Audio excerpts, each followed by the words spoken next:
Today, I write another page of Jesus' diary, my diary. The sun rose, but heaven felt heavier.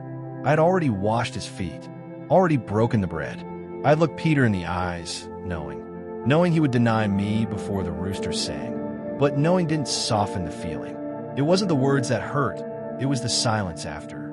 The moment he turned from me, and I kept loving him. That's a kind of pain no wound can explain. Betrayal from enemies is expected. But when love says, I don't know him, something inside you breaks. And yet, I felt his pain too. The shame, the tears he'd cry alone. I never needed his perfection. I only wanted his heart. And even in his denial, I saw it, shattered but still real. If this page echoes something inside you too, if you've been denied, or been the one who turned away, leave a like as a whisper to heaven, as if to say I still feel it too, and I'm still choosing love. The night was cold, but not enough to explain the shiver running through me. The fire cracked outside, while shadows danced on silent faces. Peter was close, watching, trembling. Soldiers' boots echoed, metal clinked, but louder than all that was the silence between us. A silence filled with fear, confusion, and a test neither of us chose. The smell of smoke, the tension in the air, it all pressed in. Inside, my hands were tied, but my heart felt heavier. I expected lashes, thorns, the cross, but not that sound, his voice, just beyond the wall, when they asked, "Weren't you with him?" And he said no. Then again. I didn't need to see his face.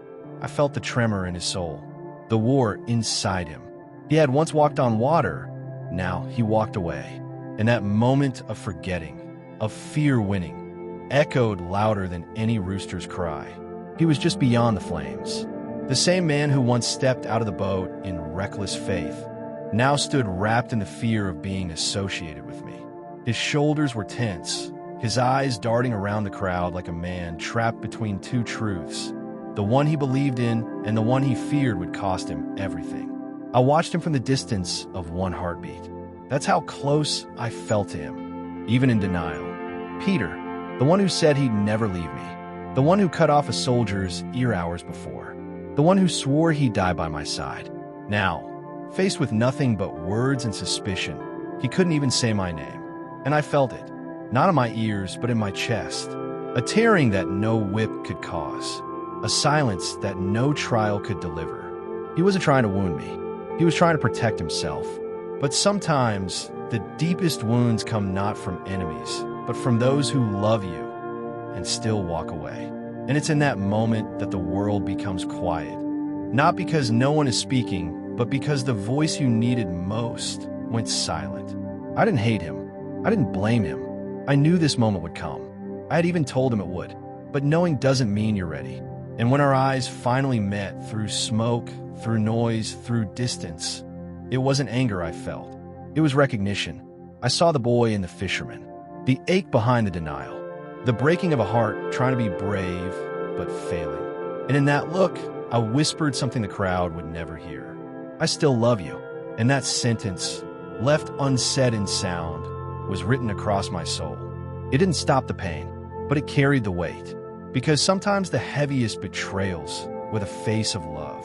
I stood still, surrounded by noise, but it was his silence that crushed me.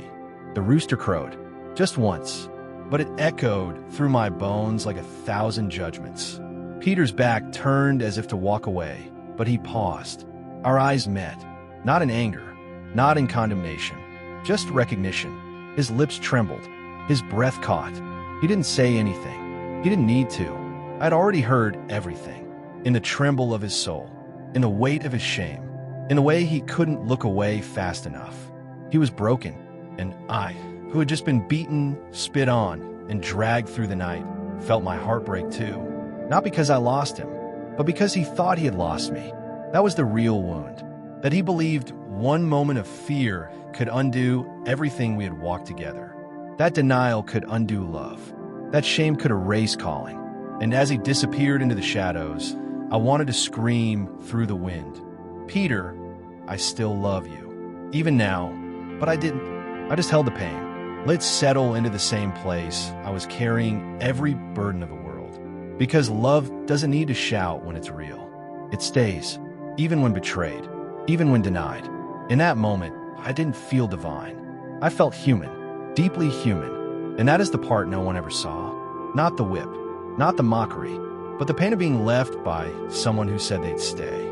That's what haunted me, but also taught me if I could still love him after this, I could love anyone, fully, forever. And if you've ever denied who you are, who you love, or what you believe, listen, there's still time. Love still remains. If this truth is whispering to your soul right now, subscribe. Not to a channel, but to this journey. There are still pages to turn. And I promise, he's still writing you into them. That night, something inside me changed, not because of what Peter did, but because of what I discovered through it. I had always known he would deny me. I told him so, not to shame him, but to prepare him. Still, when the moment came, it pierced deeper than words could reach. But here is what the world never knew. My heart didn't break because of the betrayal. It broke because of the burden he would carry afterward. I saw it before it even settled on him. The guilt, the torment, the whispered accusations in the silence of night. And I knew he would punish himself far more than I ever could. And in that ache, I learned something the heavens had not written in fire or prophecy. I learned that love doesn't end at the sound of denial. It begins again in the silence that follows. I understood that grace is not given to the worthy, but to the wounded. And sometimes, the loudest declarations of loyalty will shatter, only to give way to the quietest redemptions. Peter would weep, alone, in a place where no crowd could cheer him back. But I would find him again, not with a sermon, but with a glance. Not with judgment, but with breakfast by the sea. Because that's the mystery of love that endures. It keeps cooking meals for those who ran when you needed them most. In that moment, I stopped expecting perfect loyalty, and I started planting seeds of restoration. I saw that even in our greatest failings, we are still being drawn into purpose. And maybe the deepest kind of faith isn't the one that never falls, but the one that falls and still finds its way back home. That night taught me what no scroll ever could. Forgiveness is not a second chance, it's the original plan. And sometimes, the pain you hide becomes the very place where God builds something eternal. I never held Peter's denial against him. The moment his eyes met mine across the courtyard, I didn't see a traitor. I saw a son unraveling. I didn't see disloyalty. I saw the weight of a soul breaking under fear. What haunted me wasn't that he said he didn't know me. It was knowing how long he would carry those words inside, like knives he plunged into himself again and again. That's the pain the world never saw. That's the betrayal no one talks about. Not from him to me, but from his heart to his own. And so, I ask you, what have you been carrying? What regret keeps replaying in your silence? What part of your past do you think disqualifies your future? Because here's what I've learned.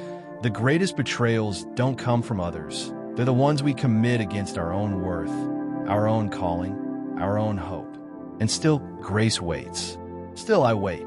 Because if I didn't walk away from Peter, I won't walk away from you. If I cooked breakfast for the one who denied me 3 times, I'll sit at your table too. If I looked into his failure and saw a future, then know this. Yours isn't over either. Peter thought it was finished, but I had only just begun. And maybe tonight, through these words, something is beginning in you too. So I leave this page here, unfolded and unfinished, for you to finish with your answer. What are you still punishing yourself for that I've already forgiven? I said nothing. I simply let that moment become a word. In my Jesus diary, if this page from Jesus diary touched something inside you, don't let it stay in silence. Someone you know may be carrying a pain like Peter's, a wound hidden behind strength, a tear swallowed in the dark. Share this video with them. Let this moment be the hand that reaches before shame can hide. And if you're still walking with questions, if you're still carrying your own silence, then the next video that's appearing on your screen now may be more than a continuation. It may be your answer. It's not there by accident. It's waiting. Watch it. Let it speak. Let it heal.